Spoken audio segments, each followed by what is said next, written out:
বন্ধু ডিবি হারুনের শত কোটি টাকার রিসোর্ট। শুনশান হারুনের রিসোর্টের রাজত্ব এখন শিয়ালের।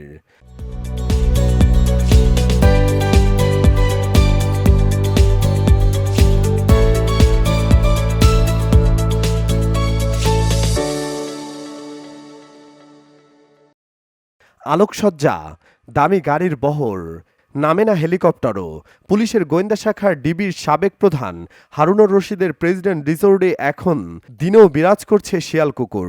৫ আগস্ট ছাত্র জনতার অভ্যুত্থানে পতন হয় শেখ হাসিনার। তিনি বর্তমানে ভারতে আছেন। আওয়ামী লীগের অনেক নেতার মতো লাপাত্তা ডিবি হারুন। বিদেশে উচ্চশিক্ষার সেরা অফার নিয়ে আপনাদের পাশে আছে ভিসা পয়েন্ট ইন্টারন্যাশনাল বাংলাদেশ।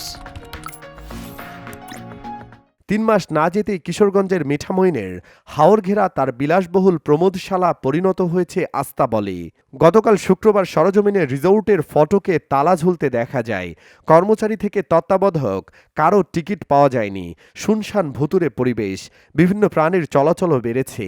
অথচ স্থানীয়দের ভাষ্য, একসময় রিসোর্ট গমগম করত মন্ত্রী, এমপি, পুলিশ, প্রশাসন, অভিনয়শিল্পীসহ ধনাঢ্যদের পদভারে। লাইন থাকতো ব্যক্তিগত গাড়ির, হুটহাট উড়ে আসতো হেলিকপ্টার। সন্ধ্যা নামলেই আলোর রোশানেই চোখ ধাঁধিয়ে যেত। রাত যত গভীর হতো জমে উঠত আলো আধারের খেলা।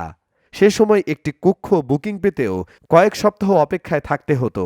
হারুনের নিজ গ্রাম মিঠামইনের ঘাগড়া ইউনিয়নের হোসেনপুর। এখানেই ৪০ একরের বেশি জমিতে শত কোটি টাকা ব্যয়ে গড়েছেন প্রেসিডেন্ট রিসোর্ট। ২০২১ সালের ৩ সেপ্টেম্বর চালু হয় এটি। রয়েছে হেলিপ্যাড ও অত্যাধুনিক সুইমিং পুল। লাখ লাখ টাকার আসবাবে সজ্জিত রিসোর্টের প্রিমিয়াম স্যুটের প্রতিদিনের ভাড়া ২০,০০০ টাকা। সর্বনিম্ন ডিলাক্স কক্ষের জন্য গুনতে হবে ১০,০০০ টাকা। ব্যবস্থাপনা পরিচালক হিসেবে দেখভাল করতেন হারুনের ছোট ভাই ডাক্তার শাহরিয়ার। হারুন দরিদ্র কৃষক পরিবারের সন্তান। ২০তম বিসিএসে মুক্তিযোদ্ধা সন্তান কোটায় পুলিশ ক্যাডারে চাকরি পান। স্থানীয়রা জানান, হারুনের বাবা হাসিদ ভুঁইয়া কখনো মুক্তিযুদ্ধ করেননি। ১৯৯৬ সালে আওয়ামী লীগ ক্ষমতায় আসার পর রাজনৈতিক তদবিরে তাকে মুক্তিযোদ্ধা তালিকাভুক্ত করা হয়।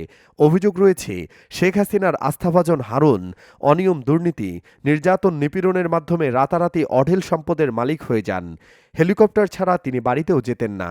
শত কোটি টাকা পাচারের অভিযোগও রয়েছে তার বিরুদ্ধে। গত মাসে দুর্নীতি দমন কমিশন হারুনের গ্রামের বাড়িতে নোটিশ পাঠালে স্বজনরা গা ঢাকা দেন।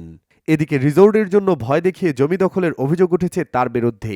গ্রামের বাসিন্দা দিলীপ চৌধুরী জানান, তার কোটি টাকা দামের ১ একর ১০% পৈতৃক জমি রিসোর্ট করার সময় দখলে নেন হারুন। একটি টাকাও দেননি। গ্রামের বাসিন্দা মানিক মিয়া বলেন, রিসোর্ট করার সময় আমার ৫ একর জমি জোর করে নেন হারুন। বর্তমান বাজার মূল্য প্রতি শতাংশ ১ লাখ টাকার ওপরে। তিনি একটি টাকাও দেননি। বর্তমান রিসোর্ট দেখভালের দায়িত্বে থাকা আবুল হোসেন জানান, ৫ আগস্টের পর থেকে সব বন্ধ। ফটকে ঝুলছে তালা। দৈনিক মজুরিতে কাজ করি। কেউ এলে খুলে দেই। এখানে দিনরাত শিয়াল কুকুর ঘোরাফেরা করে। ব্যবস্থাপক মোহাম্মদ পিন্টু বলেন, গত ৩ মাসে কোনো বুকিং নেই। রেস্টুরেন্টও বন্ধ। সব স্টাফ চলে গেছেন। জিনিসপত্র নষ্ট হচ্ছে। রাতে এখানে ঘুমাই। শিয়ালের ডাকে ভয় লাগে। ডাক থামলে গা ছমছম করে। মিঠামইনের ইওনো খান মোহাম্মদ আবদুল্লাহ আল মামুন বলেন, আমার দায়িত্ব নেওয়ার ১ মাসও হয়নি। ঊর্ধ্বতন কর্তৃপক্ষের সঙ্গে প্রেসিডেন্ট রিসোর্ট নিয়ে কথা বলবো। কোনো নির্দেশনা পেলে বাস্তবায়ন করা হবে। এই ছিল আজকের বিশেষ প্রতিবেদন। ভিডিওটি লাইক, কমেন্ট এবং শেয়ার করুন এবং আমাদের আগামী সকাল চ্যানেলটি সাবস্ক্রাইব করে সাথেই থাকুন, যাতে পরবর্তী খবর ও ভিডিওগুলি সবার আগেই পেতে পারেন। আমাদের সাথে থাকার জন্য ধন্যবাদ।